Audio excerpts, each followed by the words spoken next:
বিসমিল্লাহির রহমানির রহিম। আজকে আমি আপনাদেরকে করে দেখাবো সফট এবং ফুলকো রুচির রেসিপি। প্রথমে আমি একটি বোলে 4 কাপের মতো ময়দা নিয়ে নিচ্ছি। দিয়ে দিচ্ছি স্বাদ মতো লবণ। তারপর দিয়ে দিচ্ছি 2 টেবিল স্পুনের মতো সয়াবিন তেল। তেলটা দিয়ে এখন ভালোভাবে ময়দাটাকে সময় এবং ধৈর্য নিয়ে হাত দিয়ে একটু প্রেস করে করে মাখাতে হবে। এই ময়দার মিশ্রণটা মাখানোর উপরে লুচির পারফেক্ট হওয়াটা ডিপেন্ড করে। এখন আমি হালকা উষ্ণ গরম পানি দিয়ে এই ময়দার মিশ্রণটাকে মেখে নিব। একবারে পানি দিয়ে দিব না, অল্প অল্প করে পানি দিয়ে শক্ত একটা ডো বানাবো, কারণ এটা আমি রেস্টে রাখবো।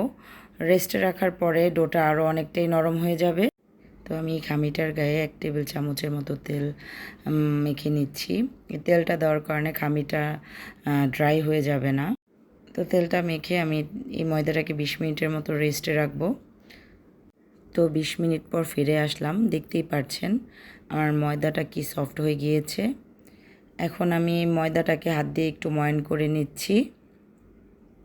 ময়ান করে আমি ছোট ছোট লেচি কেটে নিব আমার প্রয়োজন অনুসারে এবং পছন্দ মতো সাইজে আমি কিছু লেচি কেটে নিচ্ছি। তো আমি একবারে কয়েকটা লুচি বানিয়ে নিব যাতে আমার ভাজতে সহজ হয়। তো আমি যেই পিঁড়িটাতে লুচি বানাবো সেই পিঁড়িটাতে একটু তেল মেখে দিচ্ছি। আমি লুচিগুলো কোনো তেল বা ময়দা দিয়ে বানাবো না, ময়দা দিয়ে বানালে লুচি পুড়ে যায়। তো আমি একটা লেচি নিয়েছি। লেচিটাকে আমি বেলুনের সাহায্যে একটু টেনে টেনে লুচি বানিয়ে নিব। তো এভাবে করে আমি আমার সবগুলো লুচি বানিয়ে নিব। তো আমি আমার লুচিগুলোকে খুব সুন্দর করে গোল করে বানিয়ে নিয়েছি। আরেকটা সাইডে একটি কড়াইয়ের মধ্যে আমি তেল দিয়ে চুলায় বসিয়ে দিয়েছি তেলটা ভালোভাবে গরম হওয়ার জন্য। তো গরম তেলে আমি লুচিগুলোকে একটা একটা করে ছেড়ে দিচ্ছি। দেখতেই পাচ্ছেন কি সুন্দর বলের মতো ফুলে উঠছে। মনে রাখবেন আপনারা সব সময় ডুবো তেলেই লুচি ভাজার চেষ্টা করবেন। আর লুচি ভাজার আগে তেলটাকে অবশ্যই ভালোভাবে গরম করে নেবেন।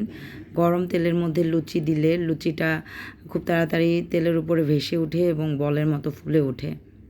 এই লুচিটা দীর্ঘ সময়ের জন্য সফট থাকবে। তো ভিডিওটা যদি ভালো লাগে অবশ্যই আপনারা বাসায় ট্রাই করবেন। আমার বেশ কিছুদিন যাবত ঠান্ডা লেগে আছে, আমার ভয়েস দিতে খুবই কষ্ট হচ্ছে, তারপর আপনাদের জন্য ভিডিও বানালাম। অবশ্যই আমার সাথে থাকবেন।